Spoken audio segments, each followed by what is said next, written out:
Om Shanti.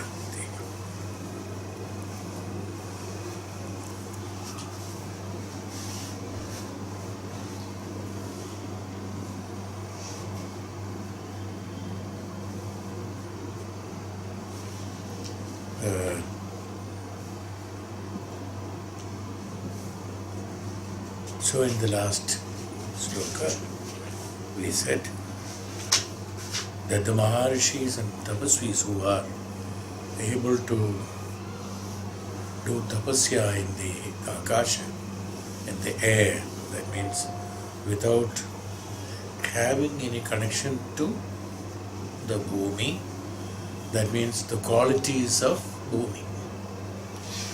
Sitting on the Bhumi, that's why they levitate. The attraction or the gravitational force is not applicable on them. It is said that they are able to control their senses in such a manner that they are not attracted by the virtues of the earth. And by such an energy and such tapasya, those people can attain you very easily, whereas those people can attain with so much of enhance and so much of tapasya and things like that. But whereas, what will be the status of the normal human being? How will he attain the Brahman in you? Was the question. So, the next sloka.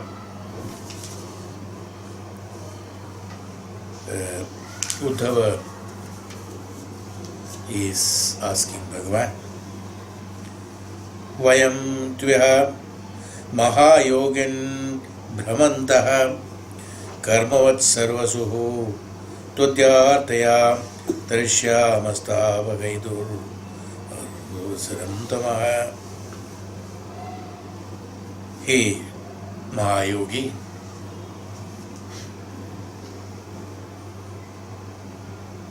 Brahmanta karmavatsasu. Brahmanta, the people who wander the world by way of Brahma. Brahma means the one who is entangled in the duties,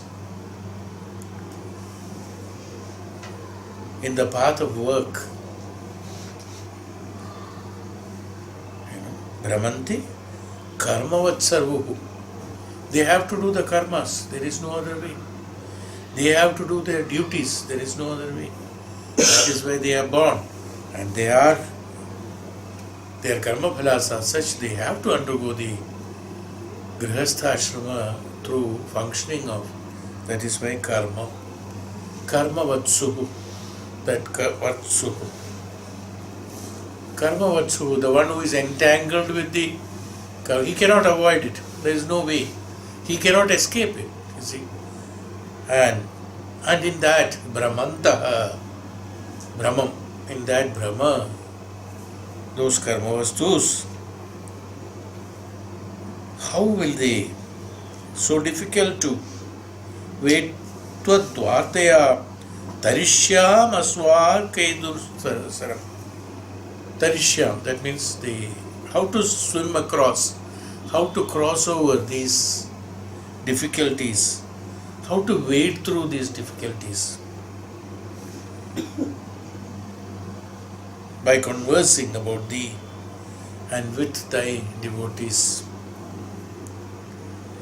Hey Mahayogi, how can such the purpose of asking is that, hey Mahayogi, the great yogis due to tapasya, they attain your Brahman in you through their path.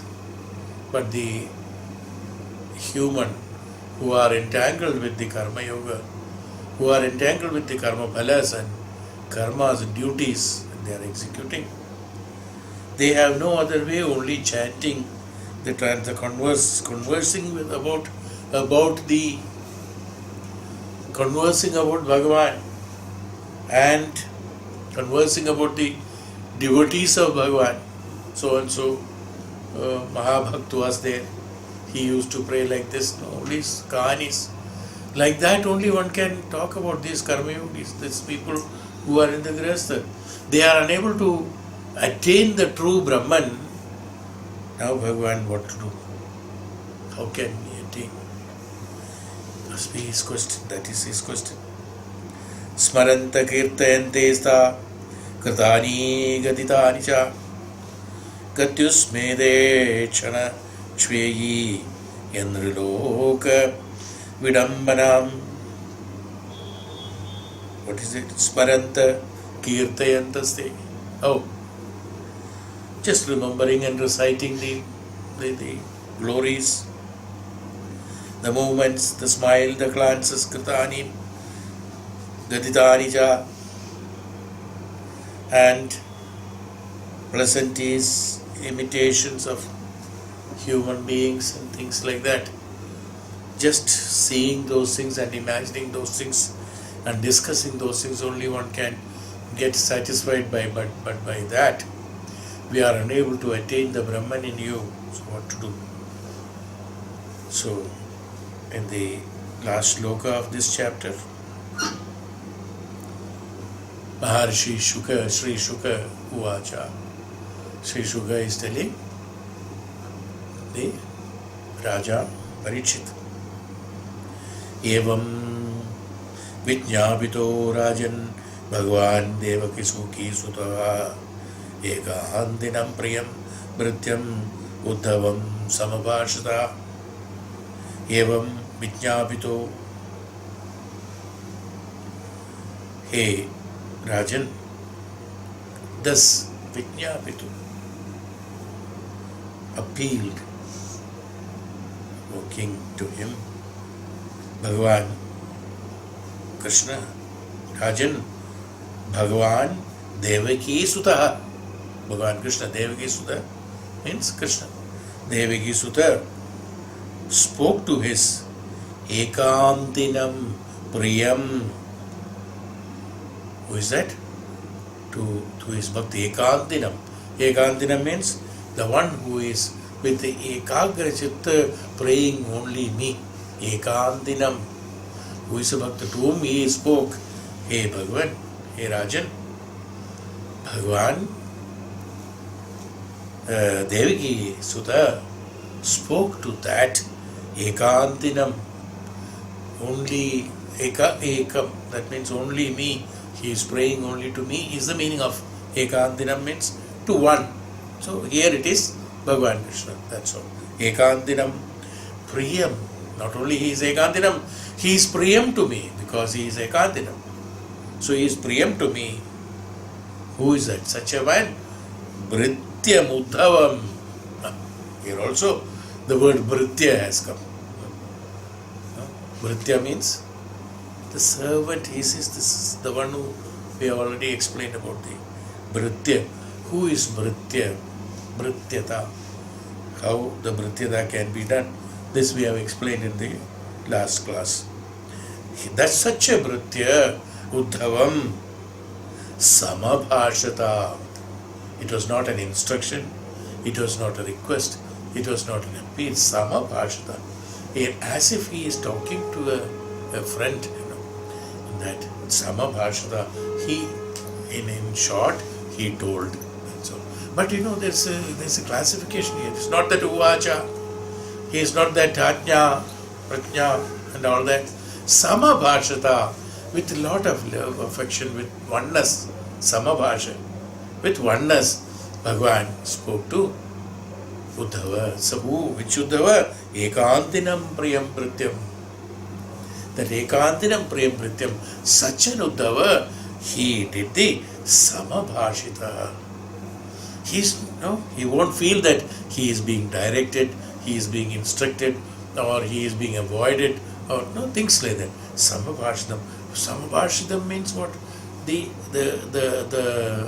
Vakta and the Shrota both will have the same emotion of getting it, you see.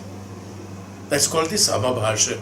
The meaning of what the Vakta is telling will be exact the meaning that Shrota is getting it. That's called samabhasha.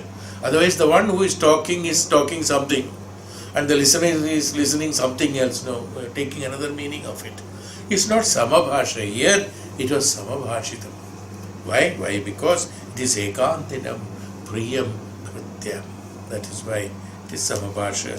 So samabhashitaha, in such a way, Bhagavan explained to him in the second chapter, Sri Bhagavan Vacha. Bhagavan says, Yada thamam mahabhaga tachigir shidameva me brahma bhavo lokapala sarva samme viga kankshina. Abhikankshinah. Who were the Abhikamchis? The Abhikamchis were Brahma and Bhagavan Shiva and the Devatas from the Devaloka. These Abhikamchis, what they wanted? Yadatamam Mahabhaga, who Brahma Bhavo Lokapala Sarvam. This Brahma Bhavo Lokapala Sarvam, they wanted me to, they desired that I should go back to Tachigirti Evacha Sarvamsam me. Sarvamsam means where I was staying. That is why Gundam. They wanted me to go back to my Vasa. Sarvamsam Abhikamchana. This they desired that I should go back after, since I have already carried all the necessities for relieving the earth from the sufferings of hers. Maya nishpadidam yatra devagaryam asheshata tadatham avadirnoham aviduirno ahamam shena brahmanarthita. I have entirely nishpaditam. Entirely everything has been completed, finished the task. What is the task? Removing the forces of evil on the earth was the task, and he has completed it. All the evil spirits, all the evils, whatever is there in this, have been destroyed and destructed. There's nothing left. Devagaryam asheshataha yadartham avavirnoham amshena brahmanarthitaha. Then, along with as the request of Brahma, I incarnated myself for the Devakarya. I incarnated myself along with my partial manifestations. What is a manifestation? Manifestation is that his brother Balarama is the partial manifestation. Who is Balarama? Balarama is none other than the Ananta Naga. Ananta Naga. So Ananta Deva, he is known as Ananta Deva. So this Ananta Deva is the second, who is the incarnation, who is the Balarama was incarnation of Ananta Deva. So that is why he is a partial incarnation of me. He is the one who is supporting the universe for me. And I am Sthita on the Ananta. So that's why he said, my partial, it is the partial manifestation. His manifestation, everything is a plastic only. Kulam vai shavanirdagadam nakshatyatyo anyata viprahat samudraha sapto saptame yadedam purim cha plavaishyati. Now there is another problem. Kulam vai shavanirdagadam. The Kulam, the lineage of his Yadava Kula, the lineage, which is thoroughly burnt by the curse. Burnt in the sense here, he says it is burnt. Nang Shatyonyona There's no way to escape from that. So it is destroyed. Who? Why? Plapyade, plapeshyati. So such a kula who will come to destruction by mutual fight. They will fight each other and they will destroy themselves at one point of time. This lineage of mine. I want that, otherwise, no.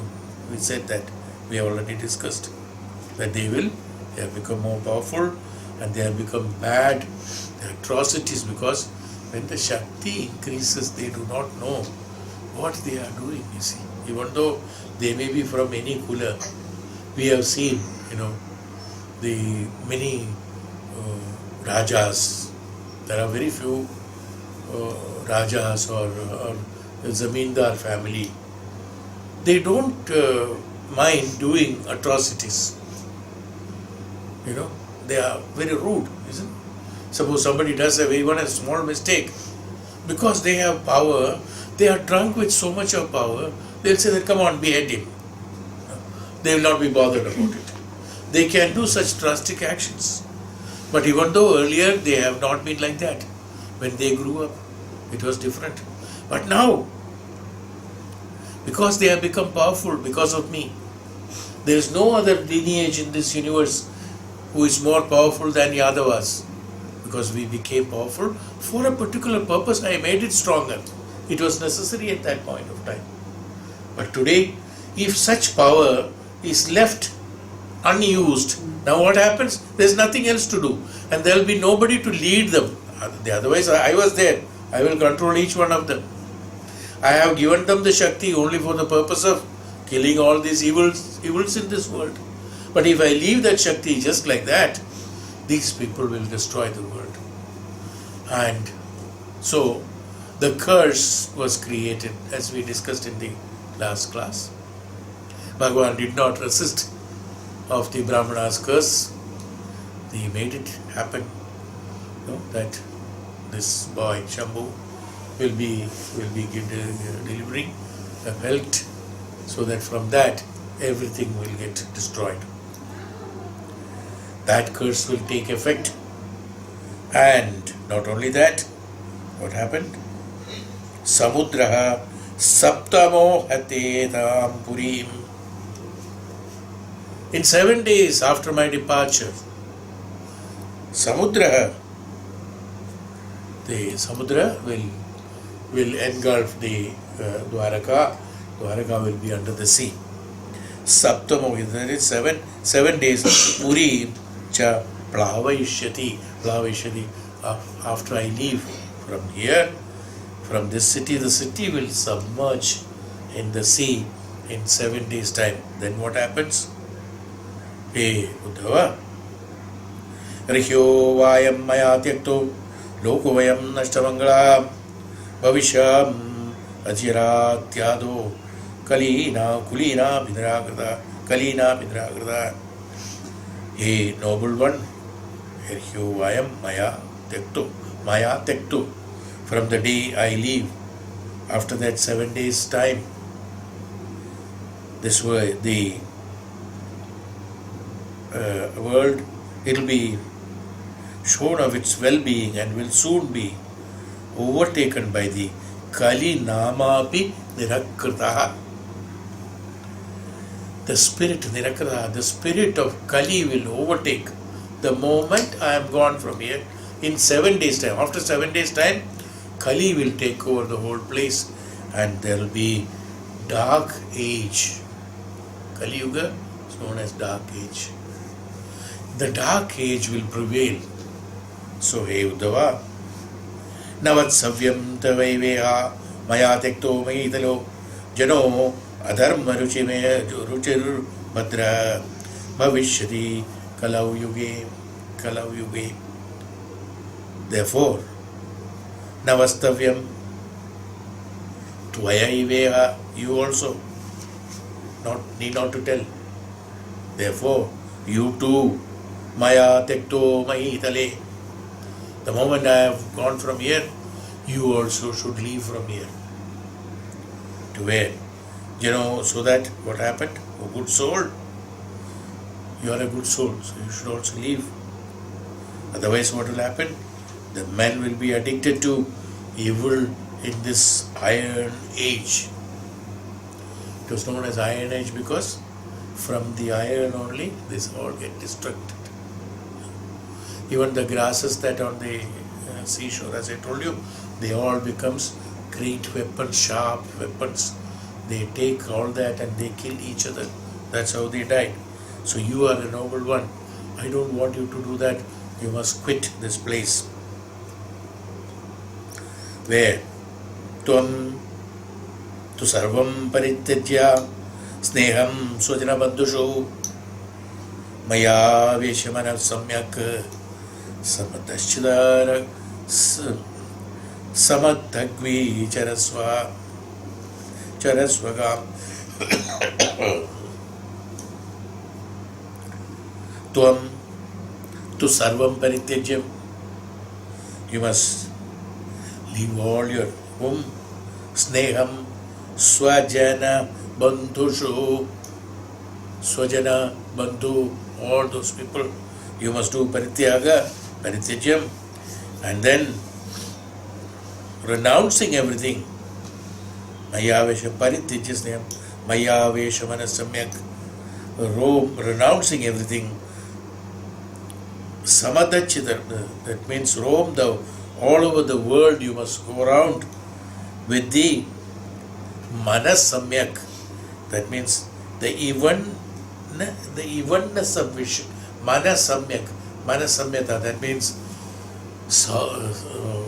equanimity with the mind of the oneness. Equanimity is what? Samatva bhavana. With the mana of the samatva bhavana, you must go around and then how? Fixing your mind on Mayavesha manaha. Mayavesha manaha. Your mind should be fixed on me and roam around this world with the samatva bhavana. Here even these are the literal meaning of it. So when we translate it in the right manner, the moment I leave, you must take sannyasa. That means sarvam parityajya. Your men, your friends, relatives, or whoever is there, for everybody, renounce everything. Renounce everything. Identify the purpose of your birth. Renounce everything.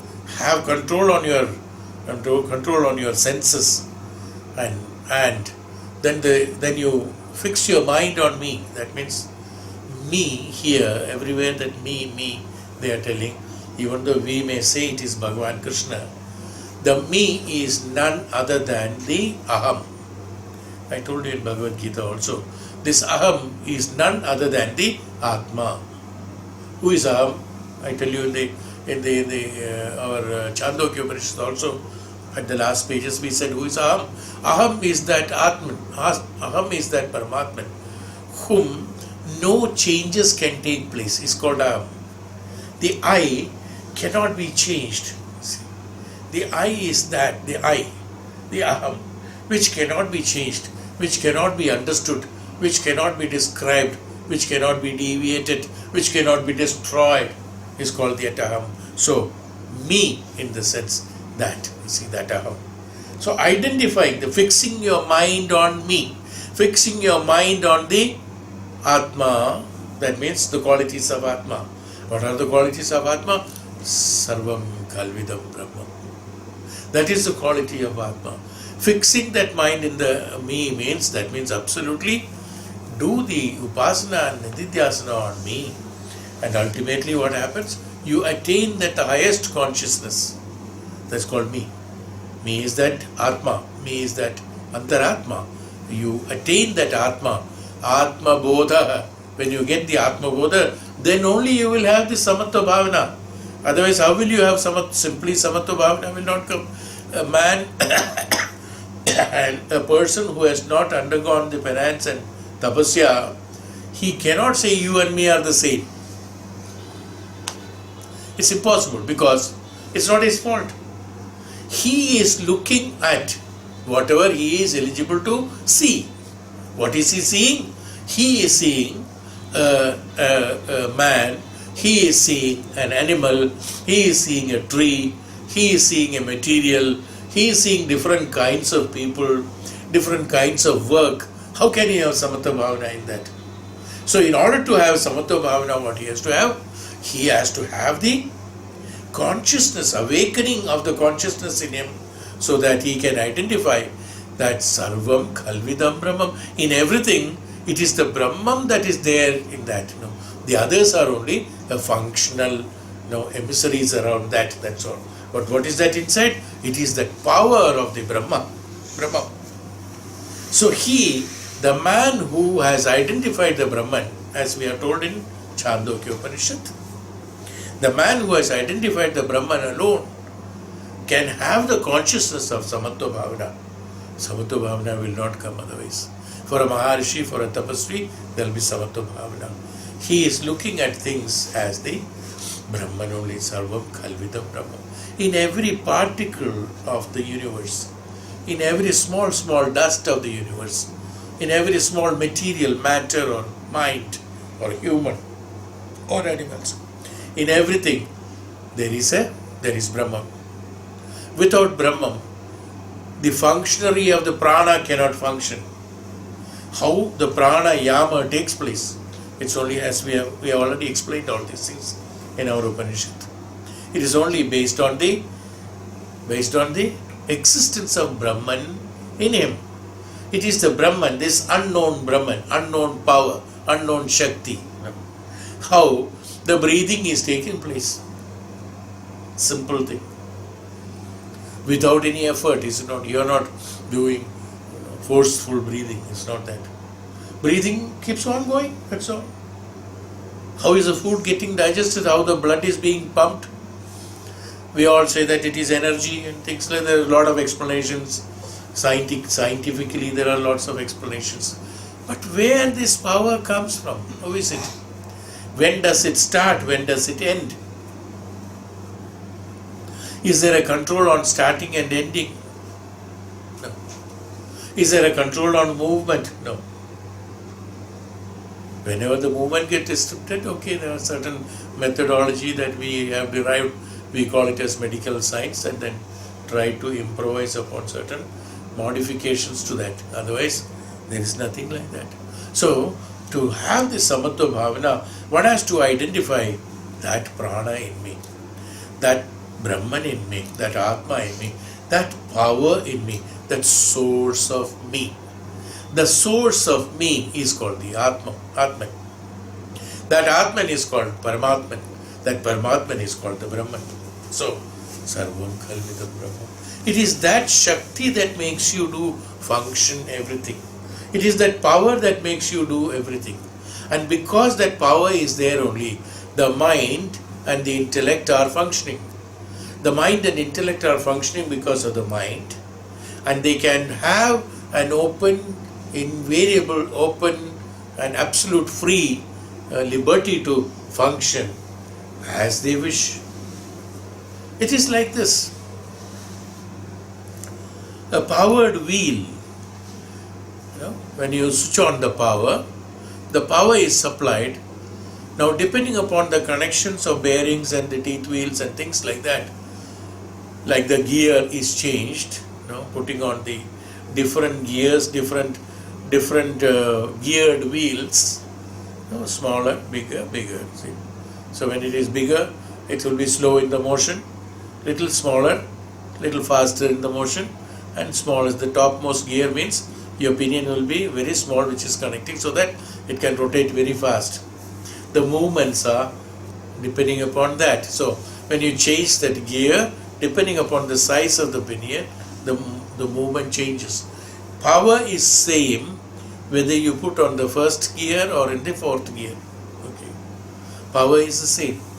Same way, the mana is eligible to function with that power of the Brahman inside you. Now, how you connect the Brahman and how you connect the mind with, and with which you are able to identify the mind with, it depends upon that how you will be behaving. your sharira, your intellect, your indriyas, and the nervous system, as well as the what is it? The pancha indriyas. Everything will function based on that. The function of the brain, function of the mana. That liberty is there in everything. So we have got the mana has got a liberty. Depending upon the mana's utility, I move my hand like this. Somebody doesn't move the hand. Somebody keeps the hand like this. No, they have got all the liberties, but I have liberty to move the hand. Depending on that, you see. Now, these are all mind's play. Is it necessary to move the hand? It's not necessary. Why is it moving the hand? Because the mind has told to move it. For whatever purpose it is, mind has told to do it. So this freedom has been given to the mana. So mana is getting attracted to the material activities due to our sensory system. Mana is dependent on the sensory system to get the informations from that, so that the mana can function based on the information. But in order to function, that attainment of that information from the indriyas or the information system, and have doing understanding, analyzing, and reversing it back, everything is done with a power provided to the mana. That power is Brahman. Without that, nothing is possible. So unless you have that identification of that Shakti, that power, that Brahman, whom we call as Brahman, if that power is called the me or the Aham, you focus your thought, he says it, hey, Uddhava, fix your mind. Maya Veshya Mana. Maya Veshya Mana. Fix your mind in the Aham. Fix your mind in that Aham who has got all the powers, who has got all the Jnanam, who has got all the Vidya. You don't have to depend upon your sensory system in order to identify what is right and what is wrong, and what is to be done, what is not to be done, what is to be spoken, what not to be spoken. The mind, in fact, need not to depend upon sensory system.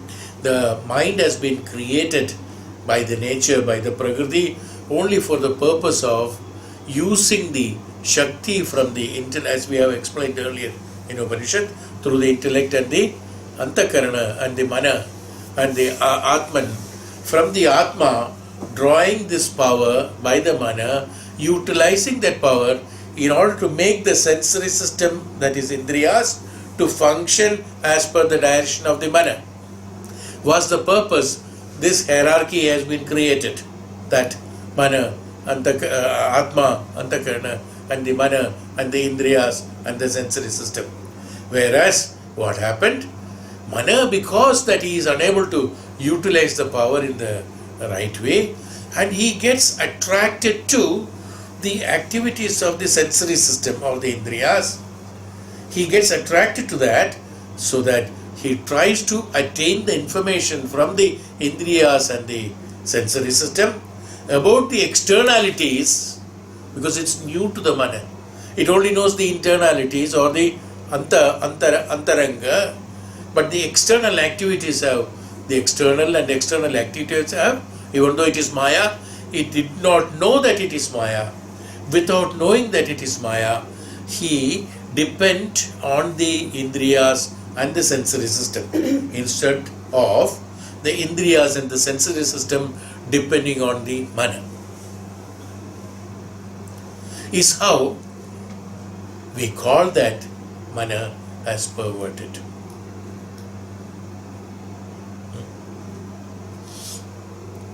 There is a normal, I heard somebody talking, one interviewer was interviewing a man who is a noble man. She was asking that, the interviewer was asking, Swamiji, you please tell me, it is like this, like great saints and tapasvis and all that, they know, they attain all these powers.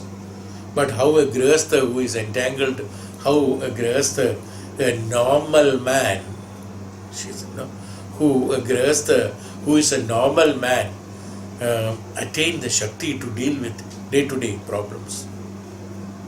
Swamiji asked, have you ever, where did you see this normal man? Can you please introduce that man to me? You know what is the meaning of it? There is no normal man. Everybody thinks he is special, not normal. Everybody thinks he is special, he is not normal. And first of all, nobody knows what is this normal. Everybody is an abnormal person. That's what he said. Absolutely true. What is that normal? Normal in the sense, who has got this samatva bhavana, who has got the jnanam, who has discriminated, whose mind, when I talked about the mind, depending upon the sensory system, I remembered about this. Instead of the mind depending upon the sensory system, if the mind had been depending on sensory system and the indriyas and other functionaries, he would be called as a normal man. Like in Chandogya Upanishad, we said that brahmacharis, Yajnavalkya and Vaishambhayana, they have trained themselves how to behave, how to function as a grihastha and complete their duties and go back to the Brahman without any obstacle. And then they started functioning, trained themselves first. He is a normal person. Others are doing on trial and error method. How is it normal? Every time you will find abnormality, speciality in person. So let us call them as great special people. We will not say abnormal. So such, Uddhava, so you have to roam around the world in the sense, what does he mean by that? Go all over the world in the sense, not walking around just like any avduta walking around. Walking around the world in the sense, go and spread the message of the truth of the Lord around the world. That's what is called roaming around the world, not just sightseeing. Spreading the message of the jnanam. So fix your mind on that highest consciousness so that you attain the samatva bhavana. When you attain the samatva bhavana, you will be in a position to transcend. You will be in a position to impart the knowledge of the greatness of the knowledge of the highest consciousness to others. And so your job will be to go around and do that. You being a noble man, you go away from here, is what Bhagavan says to Uddhava.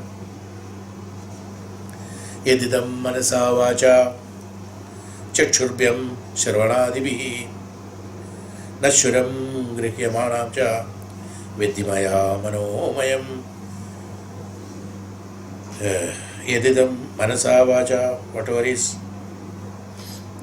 cognized in the mind and speech, chakshurim in the eyes and ears, shravanam, and the rest, know it all to be figment of mind. Everything is yadidam manasa. All that what you are seeing, all that what you are listening, all that what you are speaking, all that what is in the mind, everything is created by the mind. They are all nothing other than that. And phantasmagories, and withdraw and with a doomed to pass away. Grihnyam manam cha viddhi maya manomayam. Nashwara. Everything. So all are that created by the mana. So don't get entangled in the maya of all those things.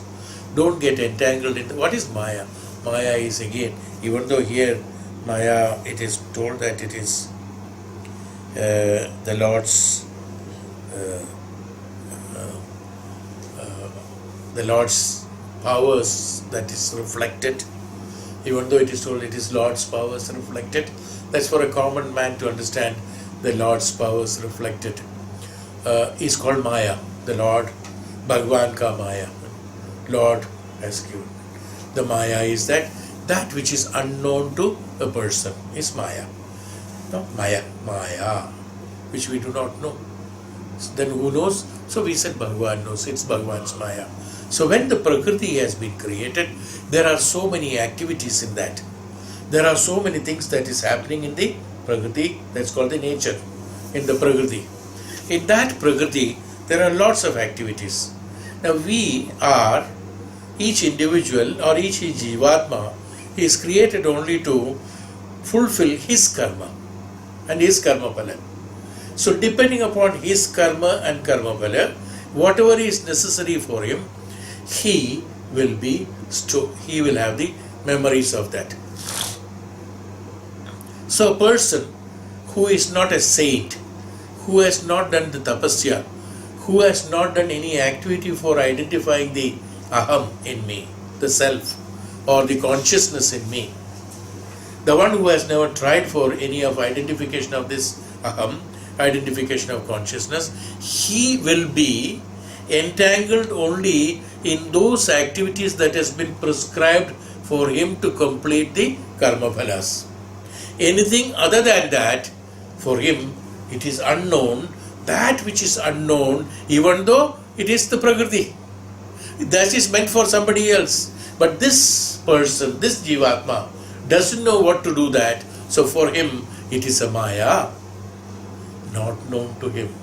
So ultimately, we can say it is God's unknown powers reflected. Okay, that's how it has happened. Now the bird is flying. We cannot fly. You see, it has got special capacities. We say Bhagavan has given that capacity.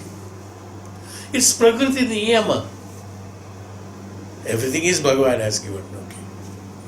It's again not given, as we said, the Purusha at one point of time. We all explained about that Prakriti. So it is there in the Prakriti. So when the Mana is identifying only that, then for him, the things that is not concerned with him, they are all Maya. The things which are not aware of, he is not aware of, and he has not tried to identify them, they are all Maya for him, not known to him. But it is no more a Maya for a person who knows everything. Suppose for a saint, there is nothing called Maya. Everything is known to him because he can witness everything. He can witness the past, present and future. Everything can be seen. For him there is no Maya. For us there is Maya. The tomorrow is not known to me. The past, why it has happened, I am not aware of it. Why did it happen? We all ask, हमारे साथ में क्यों हुआ ऐसा? Why did it happen to me? It's not known to us. We say Maya. That which is not known. So, hey, Uddhava, that Maya is that which is unknown. But don't get entangled in that Maya. That means don't become that ignorant and draw yourself into that ignorance and just remain in the Maya. Unknownness here in the Maya means where there is no jnanam in it. See? So you have to rise above that, so that then only you can have the samatva bhavana. Then only you will be in a position to see the Brahman in the bird, Brahman in the elephant, Brahman in the tree, Brahman in the man. The discrimination of the externalities will be there. The elephant is elephant, it cannot be a man. No. Let it be there. But that is the Prakriti Niyama for that particular Jivatma to function. Yes. But that elephant is also functioning based on the Brahman. So if I can recognize the Brahman, and if I can be one with the Brahman, and I am able to control the activities of the Brahman. I means again the Brahman. The Brahman is able to identify the Brahma Sakshatkaram of all over the universe. Then it will have the Samatva Bhavana. Then what happens?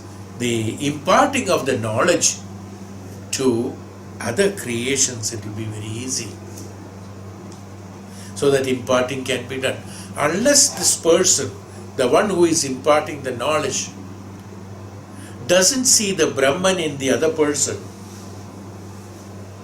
he will not be able to impart the jnana. He can talk, he can tell the words, he can tell the meaning of what is he meaning by that. He can try to make him understand. But he will understand according to his own ways.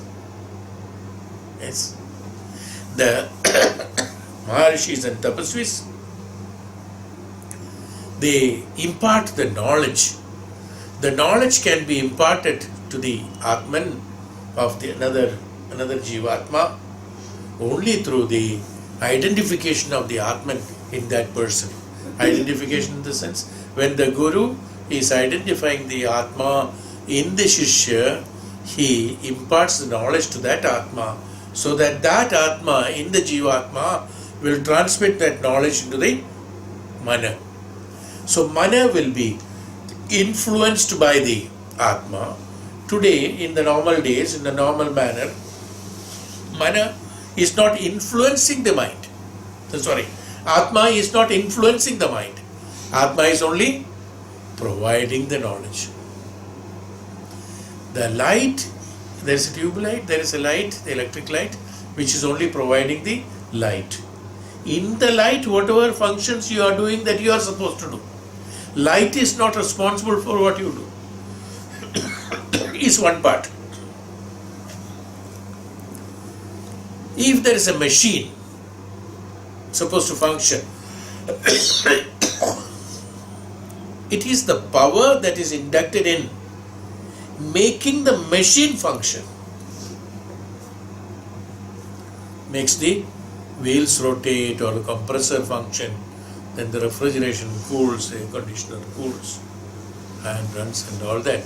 When that is provided, there is much more. What happens? You need a special power for that, no? That's why the voltage of the current is more on that. The increase of the voltage is necessary. So that what happens? It can make the machine function. In the light, it will provide the light. It's not making anything function.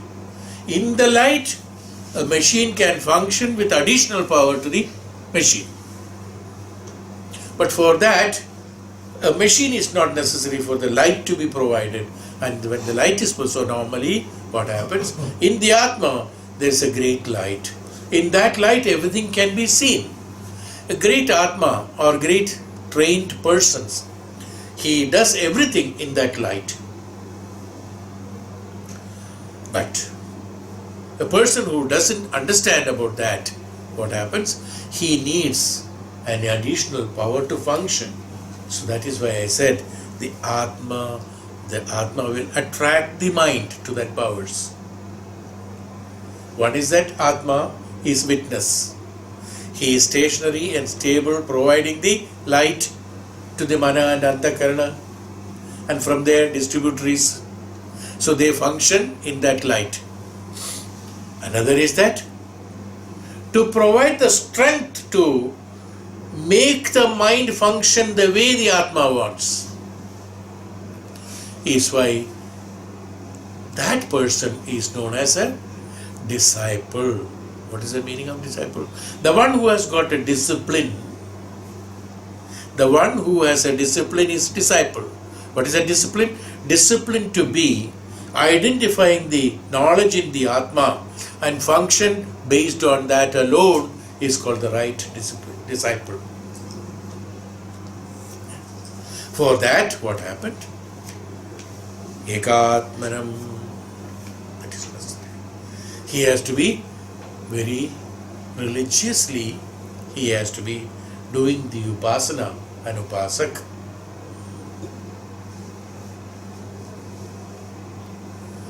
He has to do the upashravana. Yes.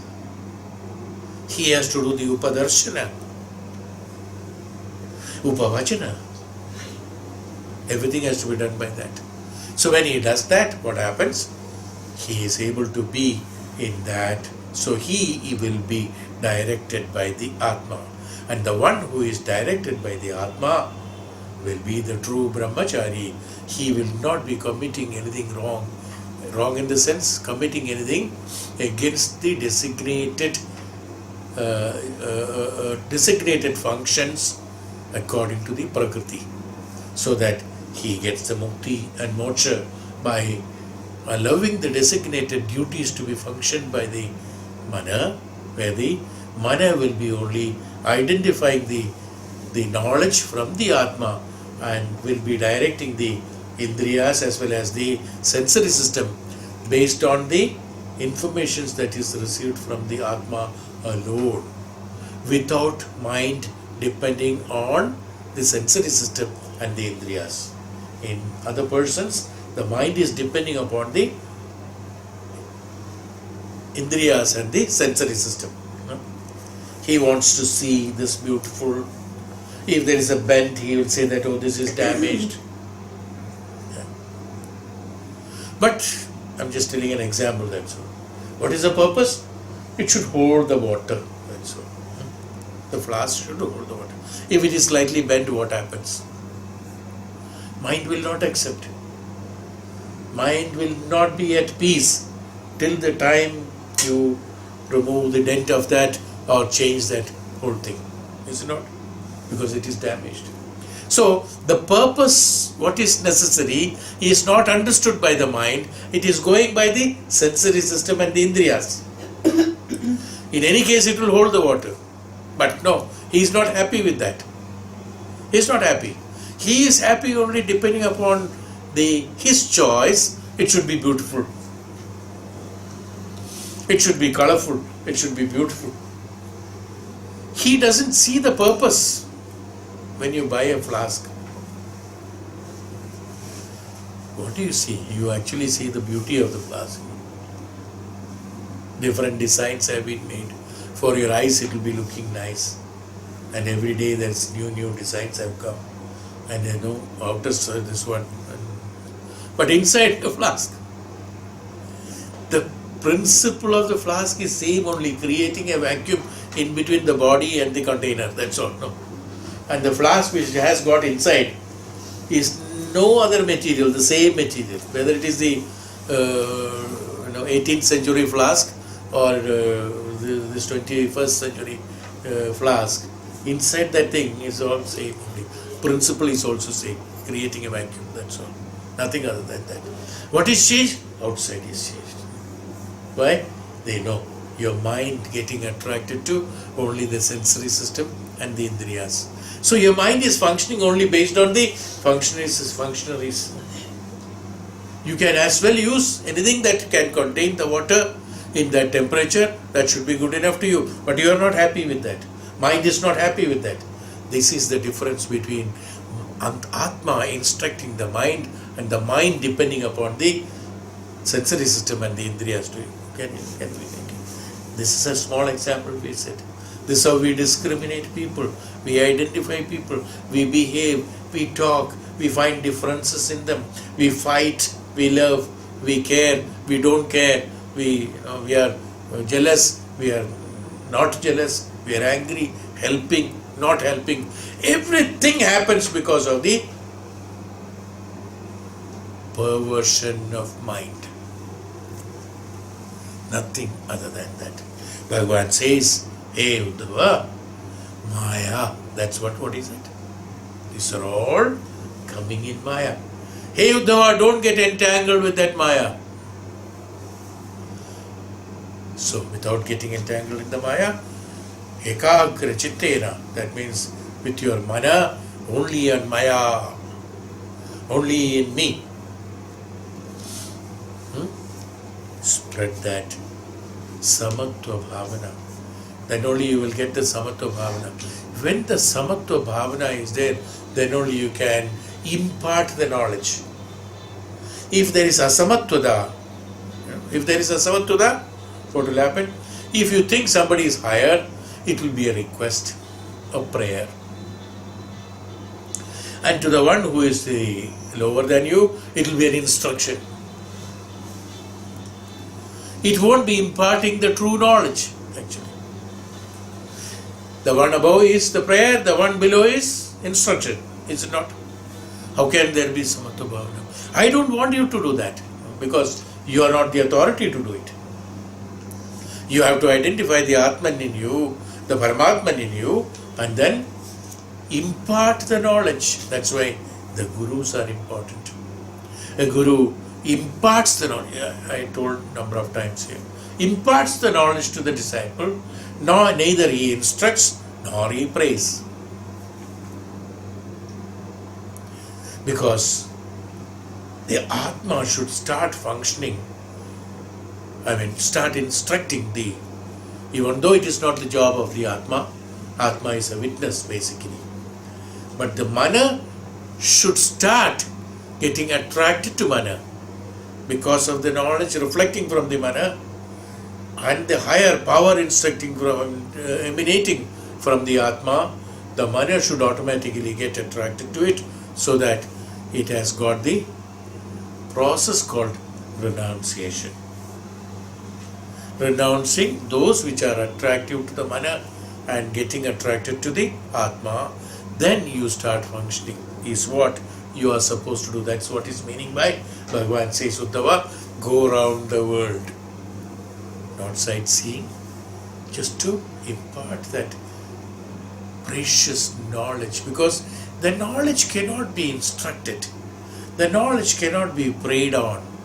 Knowledge cannot be requested. Knowledge cannot be given or taken. Knowledge only can be imparted and perceived. One is imparting, another is perceiving it. So that's called samatvam. Unless that samatvam is there, you don't identify the Atman, you don't identify the Brahman in the other, you will not be able to impart the knowledge, you will be able to only instruct. That's why. Agya. So Bhagavan says, Pumso yuktasya nanartho brahmahassa gunadoshavak karma karma vikarmeti gunadoshadiyo vidamida. Pumso, the Purusha. Pumsa means the Purusha, the man. Here, Pumsa means, Purusha means the man, means not the woman, man. Man, a person. Yuktasya nanartho, yukti. Nanartho brahma, uncontrolled mind, falls into the error. Guna dosha bhak. That is yuktyartho, yukti. The mind functions with a yukti, not with the bhakti, not with the shraddha. When it starts functioning with the yukti, nanartho brahma sa guna dosha bhak. An uncontrolled mind falls into the error that there is a plurality of the objects, anekata, nanartho, there are so many. That's called the man's. With the yukti, he finds there are so many objects. That's again objective and subjective, matter of objective and subjective. We already discussed about it. Mind finds nanartham, that means objective. Yuktasya brahmaha. In that, what happens? Brahmaha, brahmati, that means the mind gets confused actually. It's not even uncontrolled. It gets confused. The mind doesn't know that is right or this is right. What should I do? This I do that. That is good or this is good, and that's beautiful, this is not beautiful. This is right, that is wrong. And the whole time one is entangled in that is called Brahma, on which Guna Dosha Bhag. In the plurality, Guna Dosha, in the plurality of the object, Guna and Dosha, there is neither Guna nor Dosha. The truth cannot be seen. Mind, when it is perverted, it identifies things as Guna and Dosha. What is Guna? What is Dosha? That Guna, everything is a Guna. Everything is that is necessary. This quality is necessary for this. This quality is necessary for this. This qualification is necessary for that. This qualification is necessary for this. Neither this is Dosha, nor that is Guna, nor that is Dosha, and this is Guna. No. This is this, that's all what is to be done. There is no Guna Dosha in this. There are no differences in this. Even though the mind tried to find the differences, Vinanartham, because of the diversities he is experiencing. The mind is always experiencing the diversities. So why he is telling, Bhagavan is telling this to Uddhava. So when I am gone, I won't be there to advise you. So when you go around the world, this is what you will be seeing. So long you are with me only. So each and everything that what you see is what I had been doing. So you thought this is right and you are following it. But the moment you leave, I am going away from me, from you. You will be roaming around the world for imparting the knowledge. The moment you go to the world, you will find Nanartham. So long you are seeing me only. Now you will find the Maya. You will find lot of things which is highly attractive. You won't even know that you are being attracted. You get attracted, you dragged into that because of the desire of yours. Because of you, how do you get dragged into that? We also say that, no? Oh, I got dragged into that. How did you get dragged into that? Without your permission? It's not possible, no? It is your consciousness, your mind got attached to it. Your mind got attracted to it. Even though you say it is unknown to you, but you were so much attracted that you were not consciously aware that you got attracted. Madonmataha. As a person who is drunk, doing things without knowing, a person who is madonmataha, unmatta, that means drunk with the desire. When he gets the desire, the same impact happens, same as a drunkard. So when the desire is fulfilled in him, he doesn't know what is he doing. Is it not? So many, you take the childhood, you take the yavana, how many mistakes one does because one gets attracted and attached to things which is not at all true. It's all madhonmataha, because of the diversities of mind. Because it is getting attracted to objective world and he thinks that he get attracted, but he says that I did not know that I got attracted to it. It just happened. Nothing happens without your intention as far as the human mind is concerned. There is other principle which everything happens. Nobody is doing it. Don't connect with that. That's right only in that position. Here, as far as the mana is concerned, if the mind is involved, it is the mind which is being attracted to.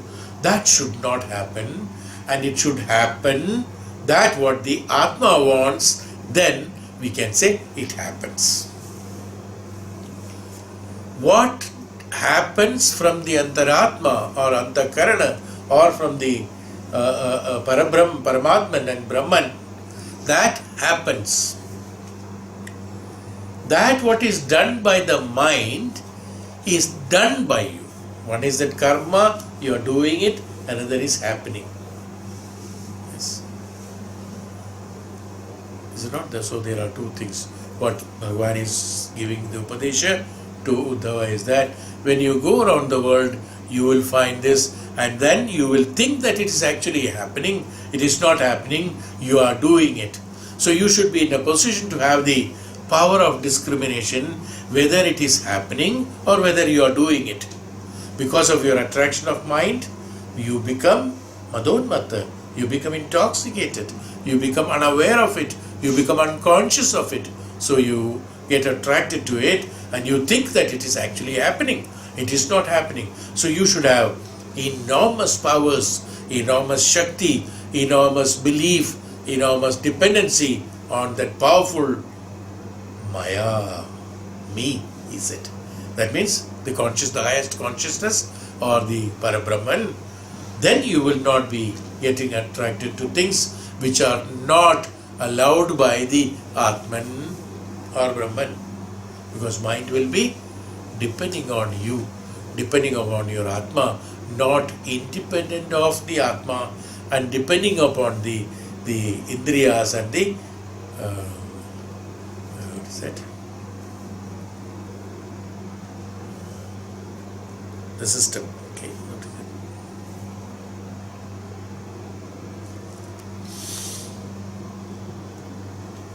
Yeah. The mind, under uncontrolled mind, falls into the error, and this error leads to merit and demerit. This error will take you to guna and merit and demerit, guna and dosha. This will lead you to guna and dosha. Actually, why? How? From where the guna and dosha has come? It is because of you have fallen into the ignorance of identification of the objectiveness.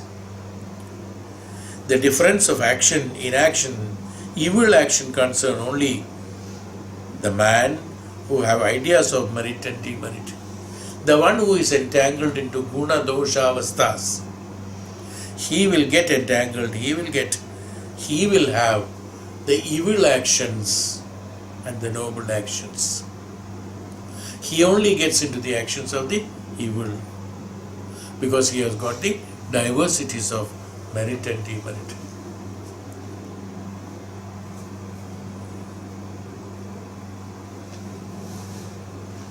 So depending on the sensory system, that is why Bhagavan said in the previous chapter that abstinence is necessary. To remain abstinence is necessary. So tasmad yuktan iktendriya pramo yukta jitta idam jagat atmaji nechasvavedam atmanam mayadi ishvare. Therefore, controlling your senses and sensory organs and your mind, behold the universe, yukta chitta, behold, controlling this mind, senses. Behold, this universe has spread out means manifested. It is all manifested in the self. In the self means in the Atma. Self is here, Atma. And behold the self, behold the Atma as resting in me. Where is the Atma resting? In me. Me is what? That Parabrahman or Paramatman. So don't think that it is independent of anything. It is always resting in the Paramatman. So resting in the Paramatman means what? It is Paramatman. That's all. A word to just divert you, that to give you a path towards identification. So it is, that's the Supreme Lord. Me, the Supreme Lord, is why. Tasmadyu uktendriya gramo yukta chitta idam jagat. Yukta chitta idam jagat. The jagat is yukta chitta. From the chitta you identify the jagat is spread out, means manifested. They are all manifestations. So don't get carried away by that. You are depending upon the unmanifest, that is me. You get dependent on the unmanifest, that is me, the Lord, that is your Atma, that is your Brahman. So being dependent and dependent and unmanifest and dependent on the unmanifest, the manifest should not attract you. And when you get attracted to manifest, then only the guna and dosha comes. Yes. That is called the, what did we say? The merits and demerits. The gunas and doshas come. When the gunas and doshas, a man get involved into gunas and doshas, then only the evil and the good takes place in him. There is no question of evil actually. The evil doesn't take place. He himself identifies as guna and dosha. Karma, akarma, vikarma. Jnana vijnana samyuktam atma bhuta sharirina atma anubhava dushtatma nandare vyanyase. Jnana vijnana samyuktam, the mixture possessed of knowledge and realization. Jnanam vijnanam.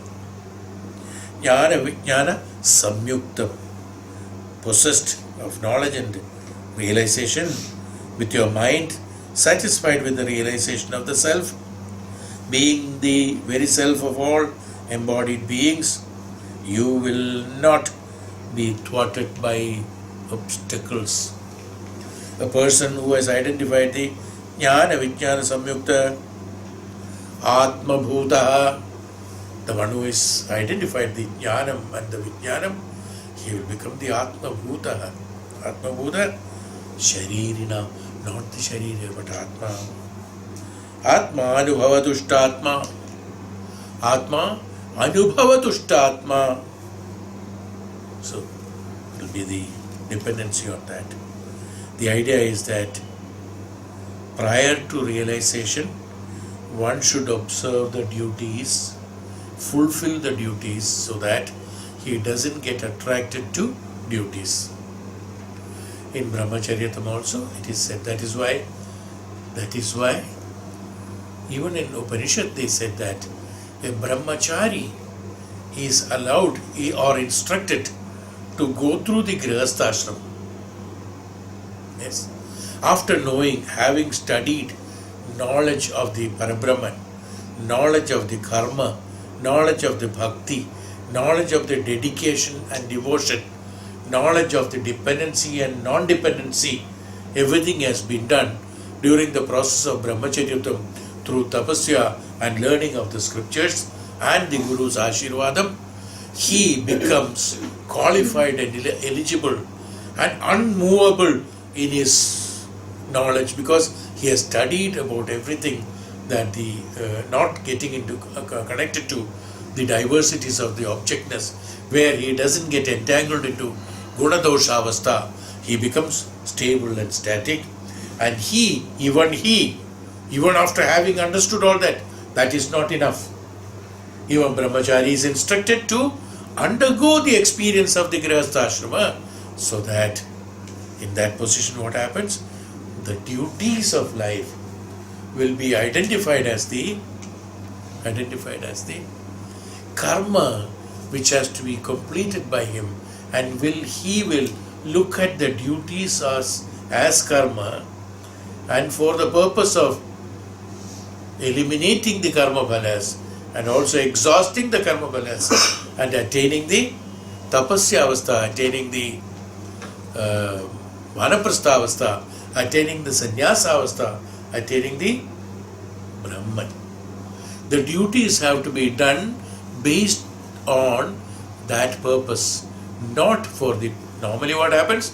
The duties are done by normal grihastha who has not undergone the practice of the Brahmacharya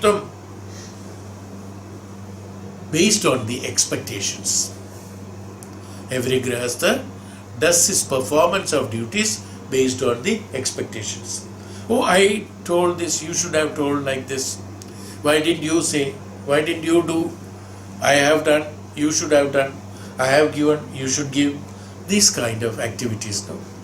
Because one doesn't understand. One who understands the duties, he just does this duty. He is not expecting anything from the other.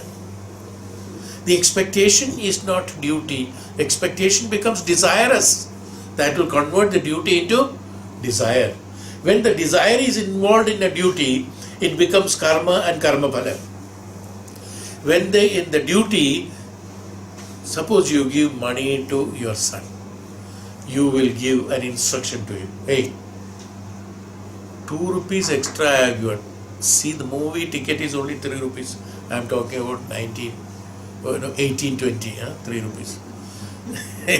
Because nowadays 300 rupees. Okay.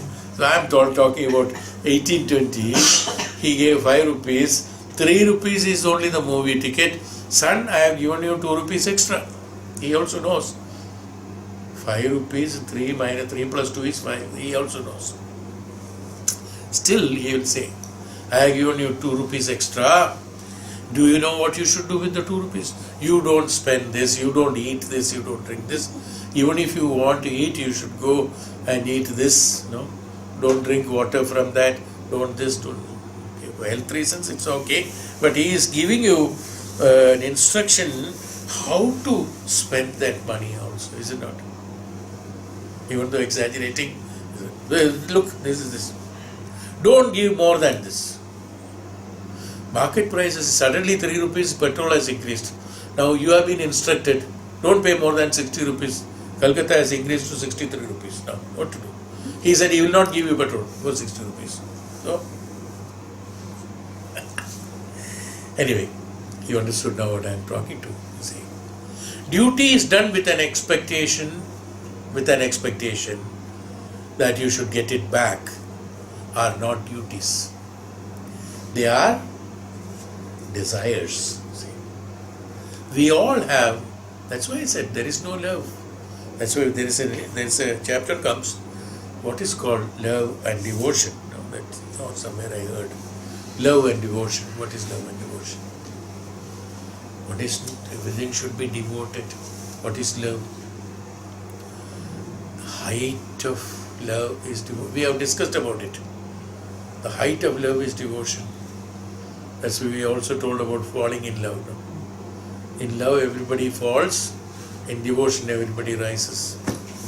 So everything should be devoted. Yeah. Any time you fall, love means falling. So what is it? Expectation. Love falling means what? Falling. That's very clear. Falling in love is the right. Because when you fall, that means you are expecting something. In devotion, you don't expect something. Okay. That's why it is known as that falling in love. Anybody has love, anybody loved, they will know they have fallen. So this Bhagavan says, no, the duties have to be identified. So duties are only done. No expectation from that. No guilt. No reward from that. No expectation. Somebody says, an advertisement में देखता है कि सब well-wisher contributed 20 crores of stolen money. Where will he get 20 crores? Like that man who was arrested. Oh, क्या है? Oh, Port वाला 20 lakhs है? कालन. कालन. 20 लाख रुपए है उसके पास में. कहाँ से आया? Bundle of rupees. That he gives that. So, not that I am talking about. I am not talking about that. Some people say that, so those money they give, naturally they don't want to. There are good people also, I am not saying that. But mostly these people, either they will put in only in the Tirupati. Suddenly, Tirupati, sometimes they come in the newspaper. Somebody has put so many lakhs of rupees, so much of gold ornaments, so many things. So that's not what I am talking about. I am talking about that, the well-wisher, the real well-wisher. There are some people who doesn't want their name to be appeared. They do the right thing. There are so many people who educate children. They give money. The child doesn't know who is paying the money to. So that there should be, and he also doesn't know which is that child. He says, no, I am providing it. So long he is good, it's okay. I don't want to see. No expectation. Duty is done. It's for a good cause, I do a duty, that's all. I am not expecting anything from that. No expectation of good or bad or right or wrong, appreciation or no, something like that. No. It's called a well-wisher, that's called the duty. Duty should be done with that intention, with that attitude only. A grihastha has to do a duty. Many people say, you see, after duty only you go to satsang. You know, पहले घर देखो, उसके बाद में सत्संग जाओ. In words it is correct. पहले घर देखो, फिर सत्संग जाओ is very correct. But not in the sense what they are talking. No. Do your duties and attend the satsang. Satsang has to be done along with the duties. Then only the realization of. Otherwise, how many people know the duty is not this? Tell me honestly. You ask among your own people. You ask them what is the duty of a grihastha? Ask them. They will say, oh, giving money to the house, providing this one, and looking after the children, and then this. They will item wise tell this. But what is the duty then? So you just give, that is all.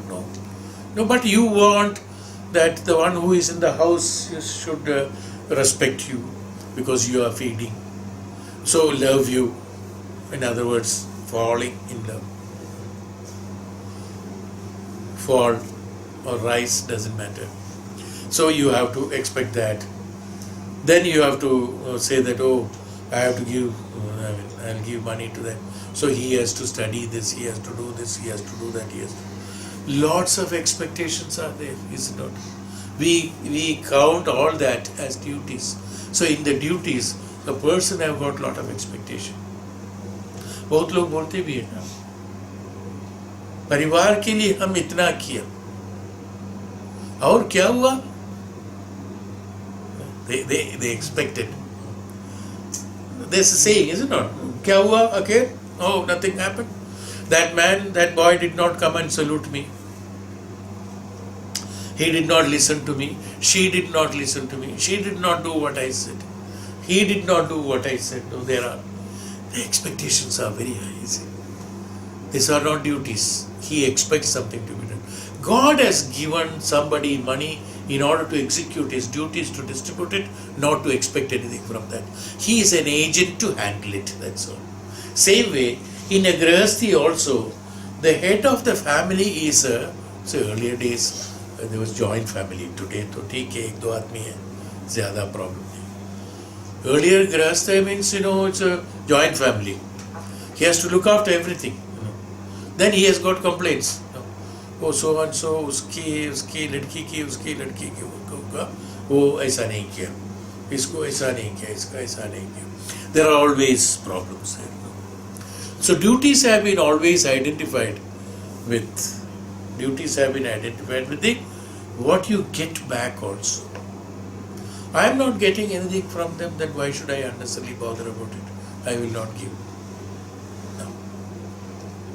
Duty is that the grihastha should know what is necessary for the grihasthi, depending upon that, provide it. And where it is not necessary, don't provide it, is a duty.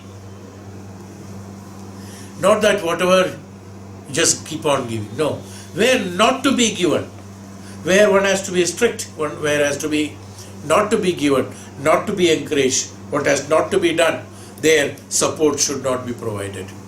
Suppose one in the family, one is doing wrong things.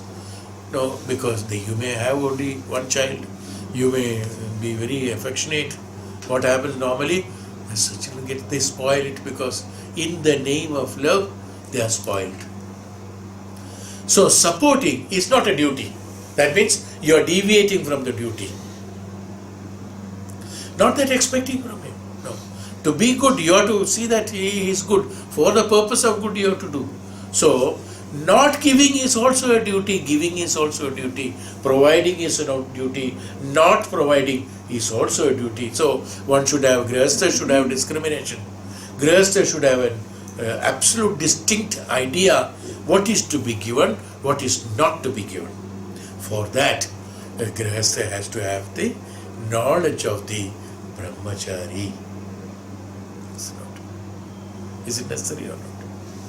Unless he has got the equalized, the right thinking, the identification of the consciousness and identification of the Brahman and identification of the right and wrong identification of the Brahmacharyatvam, he will not be able to function as a grahastha.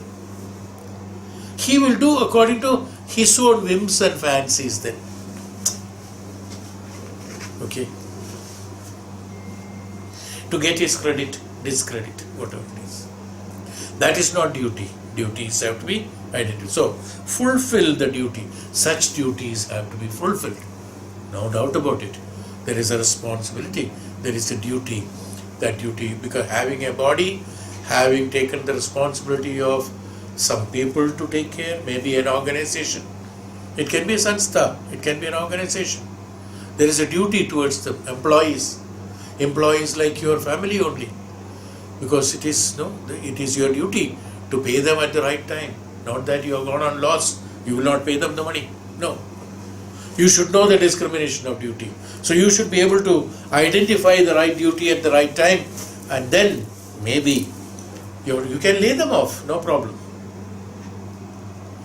When you don't have profit, you can lay them off. You cannot make them work and not pay. That will be you are taking it from them, is it not? You are making them work for you, for your benefit, and you are not providing anything, parting with that. So laying off is okay, very, very nice.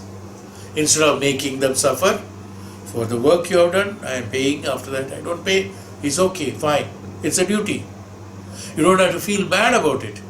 On the other hand, if you make them work and not pay, you should feel bad. What we hear about recently, so many, one great man who made people work, and even today they are not being paid. I don't want to name that, but they're all big names, so I don't want to. It's all recorded. That's not right. It's not right. Whereas the person has got the money. That poor man doesn't have, he functions, he may be a manager, he may be a clerk, he may be an assistant. His family functions on that 6 months, 8 months, he has not been paid. Is it a duty?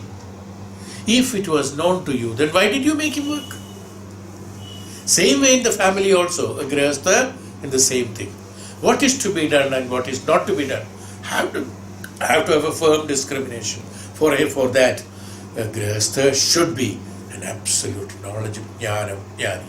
For jnanam, he has to attend the satsanga. So a grihastha has to have the knowledge of the Brahman.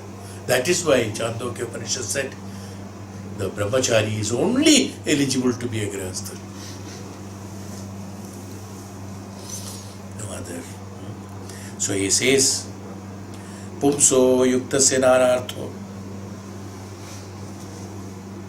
The plurality of the objects, when he identifies the differences of action, inaction, and evil action, merits and demerits, good and bad, guna, aguna, guna doshas will be identified. When guna doshas will be identified, he will get into evilness and the goodness in both of that. His mind will be diverted into that. So duties have to be done. So who naturally therefore cannot hurt the man of realization.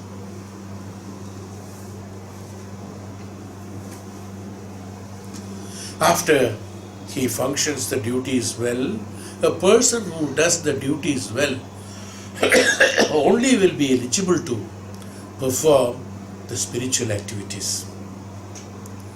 Spiritual as I told you from in the earlier days also, spirituality is not different from any other thing. Everything is spirituality. There is no materialism actually. Strictly speaking. Even materialism is also spirituality.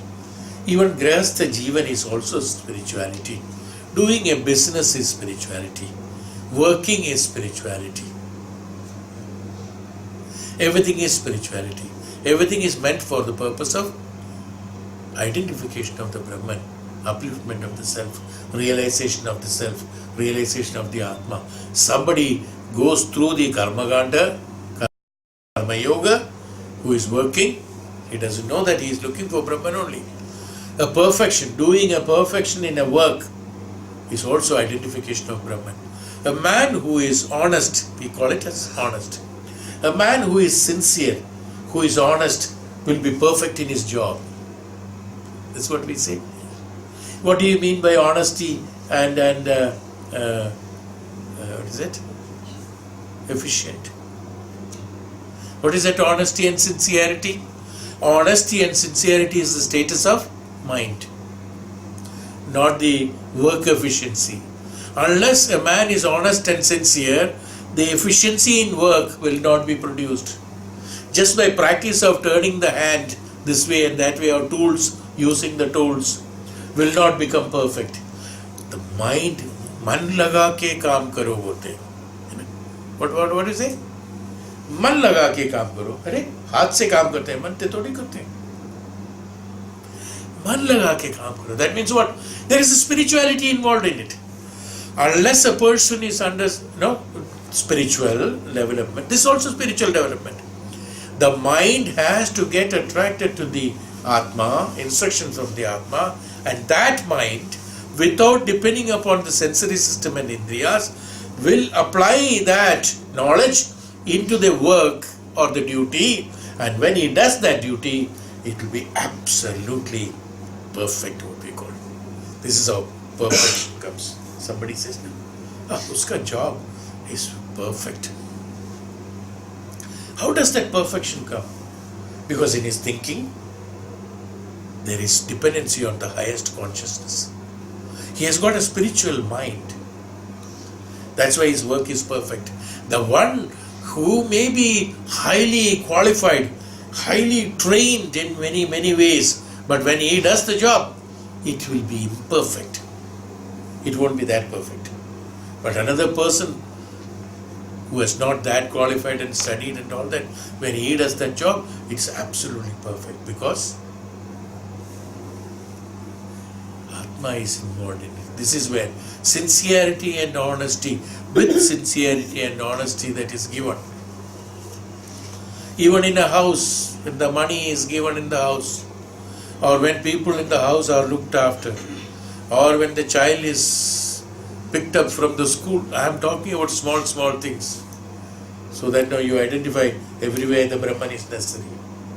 When a child is picked up from the school and brought back home, I have seen people dragging the child like that and going, Ayas are provided and they don't bother. There's a small kid. I feel pity sometimes, I have seen it. These people, because they are big, they can walk fast, and that tiny feet, small ones, they can put only slowly. This person, whoever it is, holding the hand, chalo, making them walk. This poor thing cannot walk. Hurry, why are you doing it?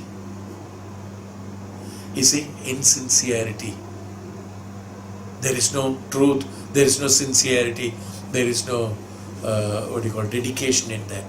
Whereas there is another person who takes care of the small one. So slowly walk with that, tell stories, and then when you are crossing some difficult road or path, you carry the child and make it, then cross it, then make them walk. See, honest and sincere.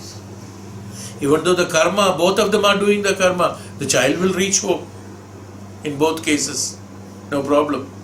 But one does it with honesty and sincerity, another does it with just doing it. Are the duty, which one is a duty? Are they both duties? But we classify them as uska to काम ही यही है, ले जाना ले आना, उसके लिए पैसा देते हैं, बस ड्यूटी हो गया वो, जिसको पैसा देते हैं वो ड्यूटी है. No, duty is that is done with the, even though he may be taking money, it doesn't matter. But one who does it with honesty and sincerity. This honesty and sincerity is a parameter from the mind. It is not a thing, it is not an object, it is not a kind, it is not thing, it is an emotion, or it is abstract. What's called honesty, what is sincerity? It's abstract, it's not visible. It cannot be shown, it cannot be photographed. No, it's not that. It is there inherently. It is not. So you understand that. The same thing is applicable in a house, in a grahastha, in each and every activity of him. When there is honesty and sincerity, there has to be peace. There cannot be controversies. How can there be controversies? Suppose everybody is honest and sincere in the house. Everybody is conscious about it. Everybody is a Brahmachari. Will there be any difference of opinion? There will be only one opinion. No difference of opinion. The harmony and the peace will remain in the house. And in that environment, you will bring a child to grow. Imagine that child, the day it is born, will be born as Brahmachari. No? And he is brought up in that Brahmacharyatvam, automatically inculcating the qualities of the Brahmacharyatva in him during the process of just living in that environment. Is what Bhagavan says. Nanartho, don't get attracted to any of those things. There may be thousands of things. That is all necessary. There is nothing which is not necessary in the world. But that is not meant for you. How you have to function. That you can know only by the discrimination of identification of the dependency on me.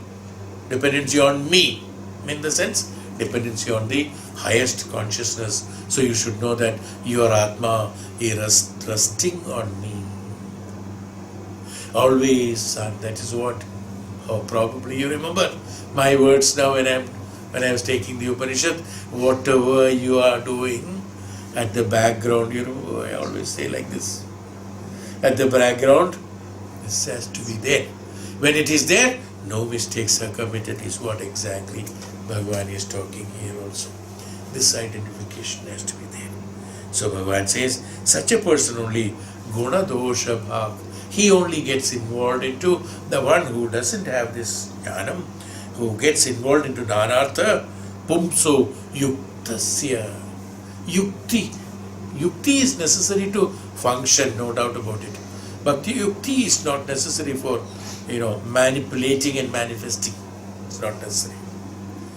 Yukti is that a tactus. Tactus to do it. A hot vessel is kept on the stove.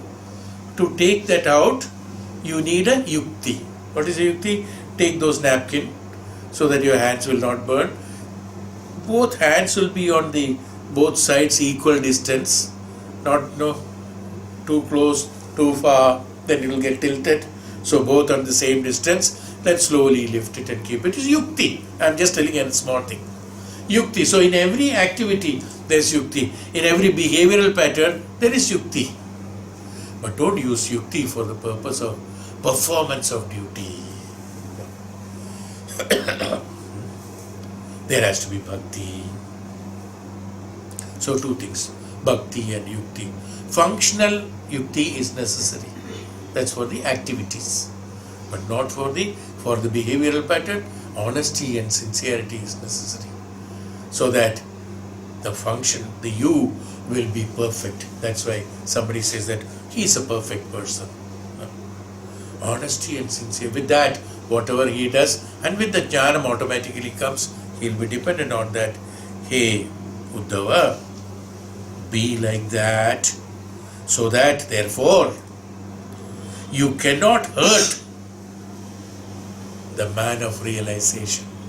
So you will not be, at any point of time, you will never hurt any man of realization in the sense, any yogis, any sannyasis, rishis, gurus, jnanis, any elders, even they are all known, even our ancestors, parents, we should regard them, respect them, because they are jnanis. Normally that's what identified. So the man of realization, therefore, cannot hurt the man who naturally when you have these qualities in you, the way you behave with this honesty and sincerity, what happens?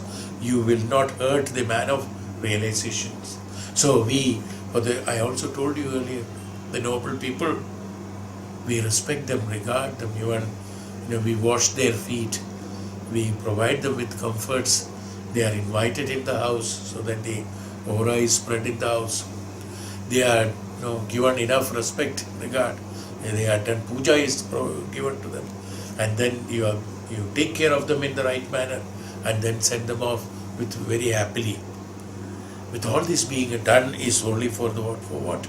For the purpose of the man who is honest and sincere, who has got the Brahmacharya, he will not hurt that jnanam. It's not the individual actually. It is hurting the jnanam, hurting the guru, hurting the maharshi, hurting the tapasvi, hurting the jnani should never be done. Even our grandfathers or fathers, our elders are also should be equally respected like that. We should provide them with all that, whatever respect you. There may be complaints in today's world, material world, where our requirements are very high. Father, you will ask money, he might not give money because he doesn't have it. He has got certain arrangements. This has to be kept, this has to be spent like this has to be spent like this. But the boy, he doesn't know. His father has got enough money. Give me that much money. Then he says, no, I cannot give you. That's also duty. Not to give unnecessary is also duty. But he doesn't know. He might have a complaint. Doesn't matter. They should understand. When such a person who is grown up in the atmosphere of the Brahmacharyatam, he will realize it, and he will regard his father. He will regard his grandfather. He will regard his mother, grandmother. Yes, everybody. And the Gurujan, they are all known as Gurujan. In short, we call it as Gurujan. Gurujan have to be respected. From that respect, we get blessings from them.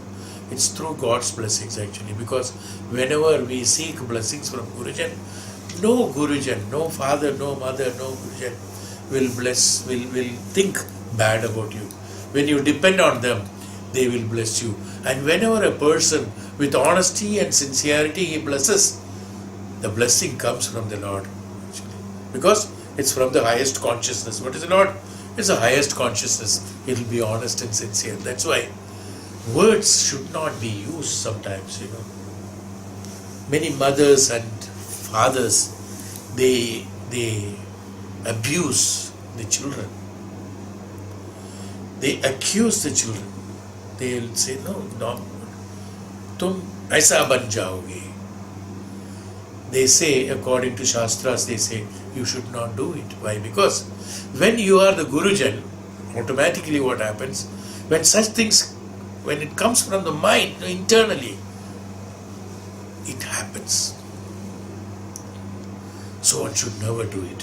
One should never say that. One should never think in mind also. And it should not be done to anybody. Why children? Should not be done to anybody. Let him be a bad person, doesn't matter. He must have done enough of atrocities. But one should not say that, aisa ho jao. We all heard that. Aisa ban jaoge, aisa ho jaoge tu, aisa mat karo. Never say that. So, they are all, who are they? They are the people who do not know the duties. It is because they have not undergone the practice of Brahmacharya. They have to identify. They are also executing these karmas only for the purpose of what? For attaining the Brahman. Why a Grihastha is looking after the family? It is for the purpose of fulfilling the duties, so that his honesty and sincerity can be expressed in that field, and then he attains the Brahmacharyatum and he attains the Brahman. So that is why he said, after the duties you attain. After means not waiting to complete the duties. Throughout a man's life, till the last day, there will be a duty left. That doesn't mean after finishing everything, that zero duty, then you attend the spirituality. No, that's not the meaning. The meaning is that when you have to, you should not neglect the duties and then do the satsanga. So, Brahmacharyatam. Brahmacharyatam is absolutely necessary for a Grihastha. If he has not done it earlier, he has to do it along with it, so that he identifies how the duties have to be performed, how the honesty and sincerity can be brought. And honesty and sincerity can be brought in a person only when he doesn't have any attachment any desire, any expectations from others. Absolute love, absolute devotion has to be there in him, so that without an expectation, he can gladly give. This is the duty. If there is an expectation, then the duties cannot be performed, because our duties will be based on the what I will get. Depending on that, I will give. There will be a classification in that, you see. Is what Bhagavan says. Such a person will be able to, will be not hurting the great Gurujan. And here also, you see, even in this it is mentioned. Please compare Brahadanya Upanishad 1, 4, 10. This is what I used to tell you. Brahadanya Upanishad is almost with the top. See, where your identification of Brahman is concerned. Brahadanya Upanishad. That's why I told you that we will take, don't know when we will take. Whatever it is. So this is, Bhagavan said to Uddhava, this is the thing. Okay, now the next shloka we will take in the next class. We are on the, in chapter 2, we have finished 10th shloka. Next will be 11. So 2:11 will be the next. Shambho Mahadev.